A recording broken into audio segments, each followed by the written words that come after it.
Hello students, good morning. हम लोग पढ़ रहे थे क्लास 10 का बायो का फर्स्ट चैप्टर जिसका नाम था जय प्रक्रम। और इसके पिछले वाले वीडियो में हमने बहुत से प्रश्न और उत्तर किए थे और हमने इसके पिछले वाले वीडियो में बोला भी था कि पेज नंबर 124 के जो भी प्रश्न बाकी हैं उसको हम अगले वीडियो में कराएंगे। तो आइए पेज नंबर 124 में पहला प्रश्न है वृक्णाणु, यानी उसको कहते हैं इंग्लिश में नेफ्रॉन। नेफ्रॉन की रचना तथा क्रिया विधि का वर्णन कीजिए।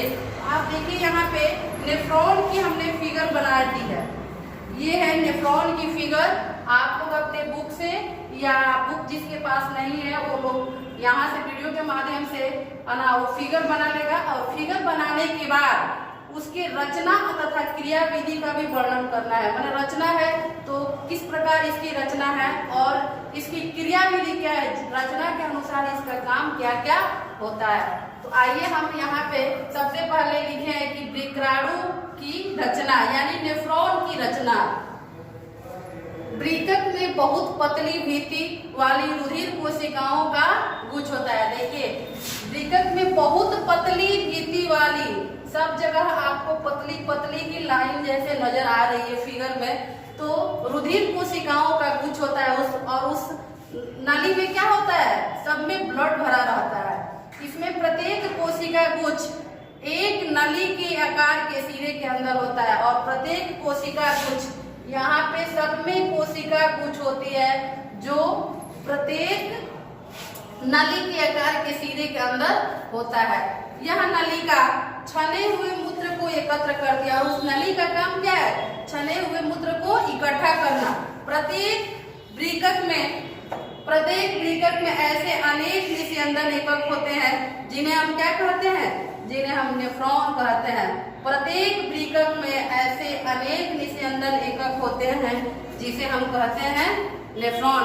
प्रत्येक वृक्क में बनने वाले मूत्र एक लंबी नलिका मूत्र वाहिनी में प्रवेश करते हैं, जो सामने आपको फिगर में दिख रहा है, जो वृक्क को मूत्राशय से जोड़ती है। और वह जो लंबी नली है वृक्क को किससे जोड़ती है, मूत्राशय से जोड़ती है। इसके बाद ये तो था मेरा वृक्क की रचना या नेफ्रॉन की रचना, और इसकी क्रिया विधि का वर्णन हम इसको मिटा के तब करते हैं। तब तक आप लोग इसको नोट कर लीजिए।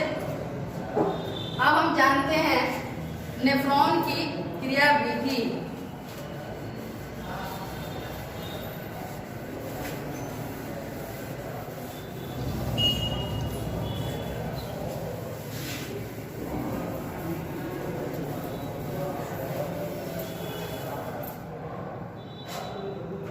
नेफ्रॉन की क्रिया विधि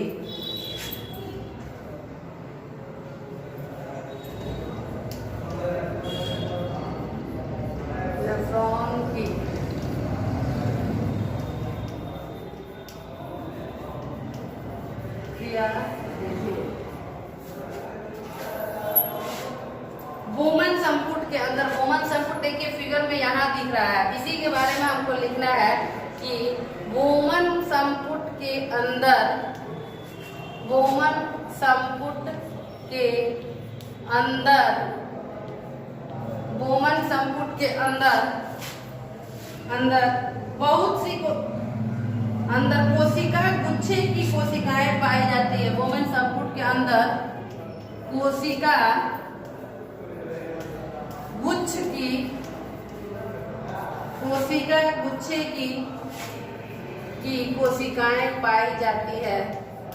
आप फिगर में देख भी रहे हैं, उसमें बहुत सारे छोटे छोटे कोशिकाएं आपको नजर आ रहे हैं, कोशिकाएं पाई जाती है।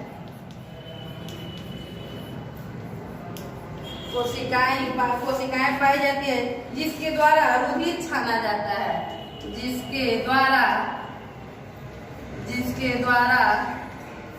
रुधिर माने ब्लड छाना जाता है, जिसके द्वारा रुधिर छाना जाता है। इसमें ग्लूकोज अमीनो अम्ल, इसमें ग्लूकोज अमीनो अम्ल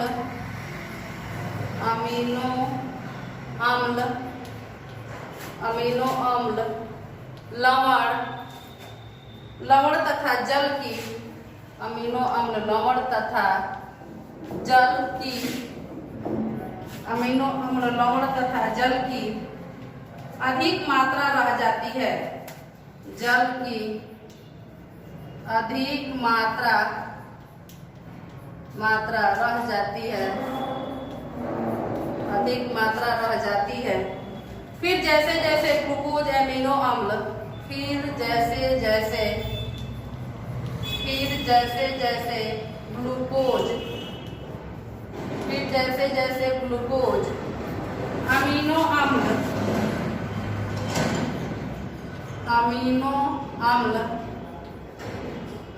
अम्ल तथा लवण अमीनो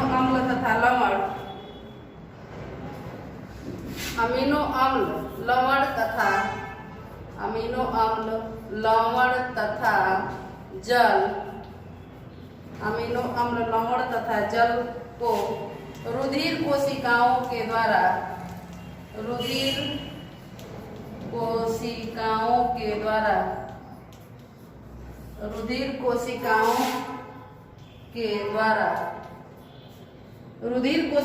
के द्वारा अवशोषित करता है।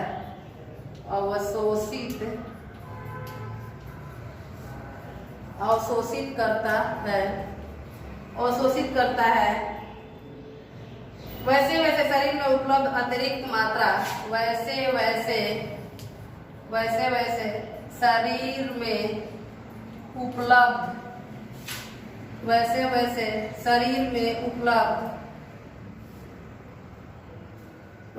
शरीर में उपलब्ध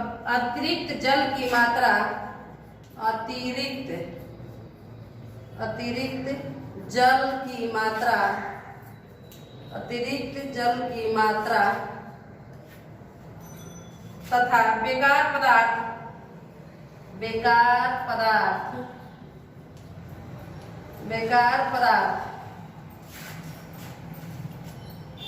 उत्सर्जित करना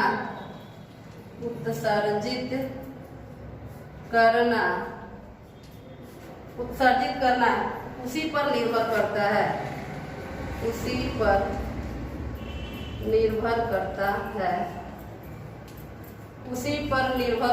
है।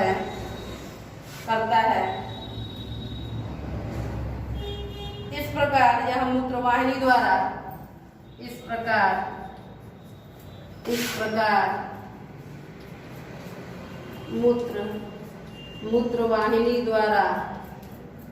मूत्रवाहिनी द्वारा शरीर से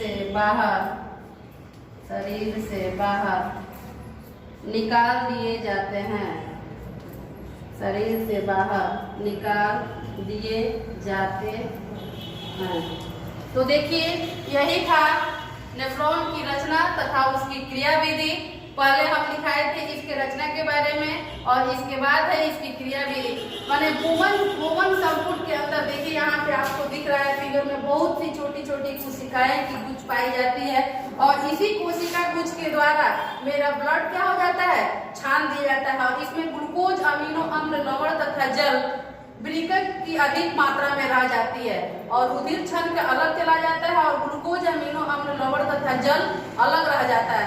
फिर जैसे जैसे ग्लूकोज अमीनो अम्ल लवण तथा जल को रुधिर कोशिकाओं के द्वारा अवशोषित किया जाता है, वैसे वैसे शरीर में उपलब्ध अतिरिक्त जल की मात्रा बेकार पदार्थ उत्सर्जित करना उसी पर निर्भर करता है और इस प्रकार मूत्रवाहिनी द्वारा शरीर से बाहर निकाल दिए जाते हैं। तो ये था पेज नंबर 124 का फर्स्ट क्वेश्चन। अब इसके बाद है एक और क्वेश्चन जिसको हम मिटा के अभी कर देते हैं। तब तक आप लोग अपने कॉपी में इस फिगर को भी बना लीजिएगा और इसकी क्रियाविधि और इसकी रचना को भी आप लोग लिख लीजिएगा।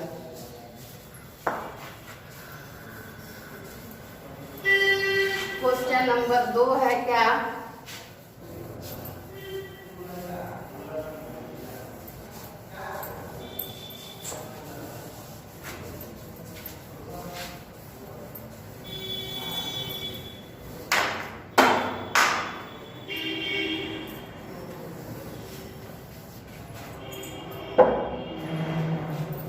क्वेश्चन नंबर 2 है इसका कि उत्सर्जी उत्पाद से छुटकारा पाने के लिए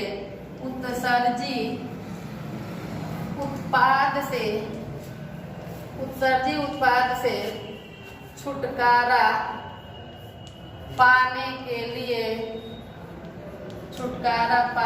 लिए पादप किन विधियों का उपयोग करते हैं? पादप माने पेड़ पौधे, पादप किन विधियों का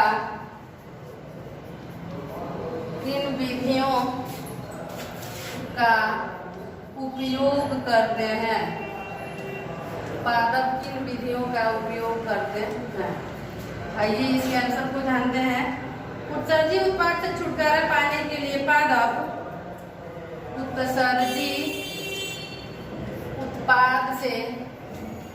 उत्सर्जी उत्पाद से छुटकारा पाने के लिए पादप निम्नलिखित विधियों का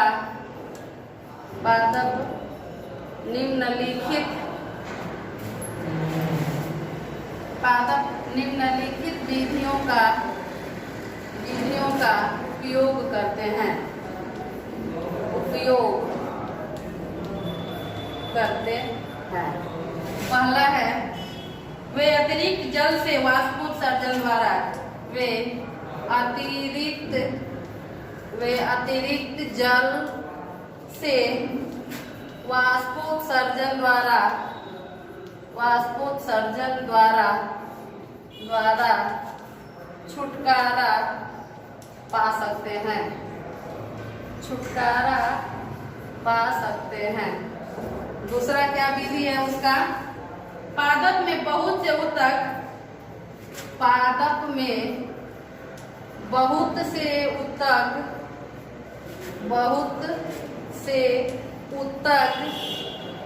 मृत कोशिकाओं के बने होते हैं।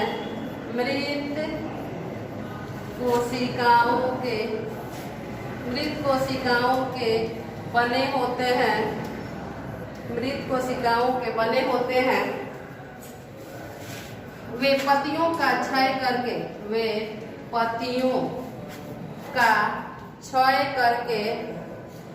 करके छुटकारा पाते हैं।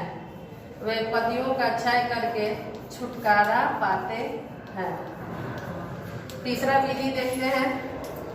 तीसरा विधि है कुछ उत्सर्जक उत्पाद गोंद के रूप में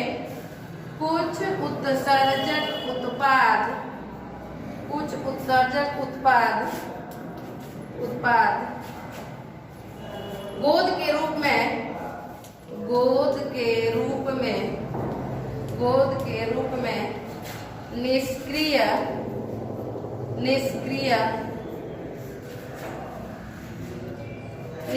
जाइलम में संचित रहते हैं। निष्क्रिय जाइलम में संचित रहते हैं। इसके बाद है टेनिन रेजिन गोंद। चौथा है टेनिन, ये भी उत्सर्जित पदार्थ है। किसका? पादप का। टेनिन रेजिन तथा गोंद छाल में भंडारित रहते हैं। छाल में भंडारित रहते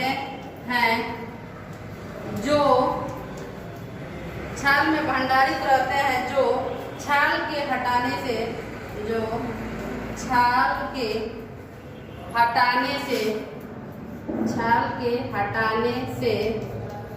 खत्म हो जाते हैं।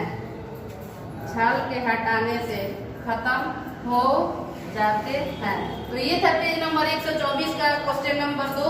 इस पेज नंबर 124 में मात्र एक और क्वेश्चन बचा हुआ है और वह क्वेश्चन है कि मूत्र बनाने की मात्रा का नियमन किस प्रकार होता है।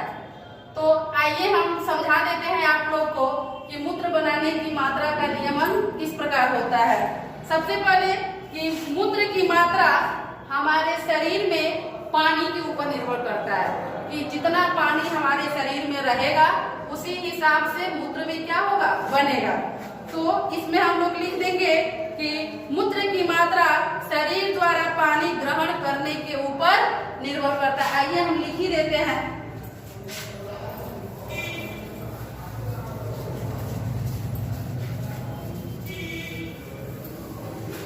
और इसी के साथ ये चैप्टर खत्म हो जाएगा और कल हम शुरू करेंगे इसके बाद वाला चैप्टर 7 जिसका नाम है नियंत्रण एवं समन्वय। आइए उसमें के एक प्रश्न बाकी है उसको कर देते हैं कि मूत्र बनाने की मात्रा का नियमन। क्वेश्चन 3, मूत्र बनाने की मात्रा का नियमन। मूत्र बनाने की मात्रा का नियमन किस प्रकार होता है? किस प्रकार होता है? किस प्रकार होता है? आंसर जानते हैं इसका। मूत्र की मात्रा शरीर द्वारा पानी ग्रहण करने पर मूत्र की मात्रा शरीर द्वारा पानी ग्रहण करने के ऊपर होता है। पानी ग्रहण करने के ऊपर होता है, माने जितना पानी ग्रहण करेंगे उस हिसाब से। ये है शरीर में जल की मात्रा कितनी है? शरीर में जल की मात्रा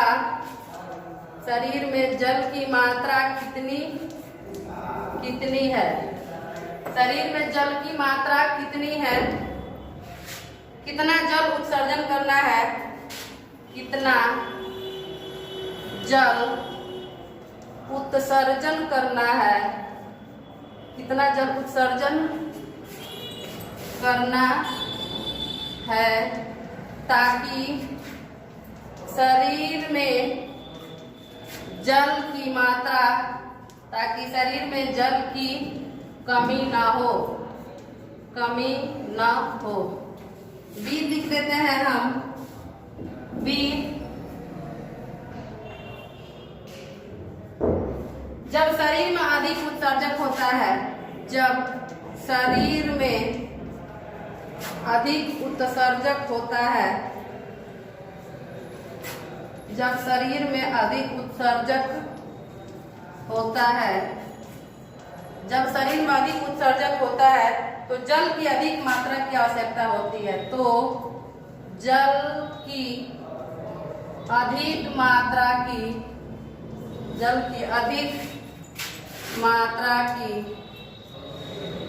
आवश्यकता होती है। जल की अधिक मात्रा की आवश्यकता होती है। तो पेज नंबर 124 के जो भी प्रश्न थे खत्म हुए। इसके बाद हम कल नेक्स्ट चैप्टर शुरू करेंगे। तब तक आप घर पे रहिए, सुरक्षित रहिए। धन्यवाद।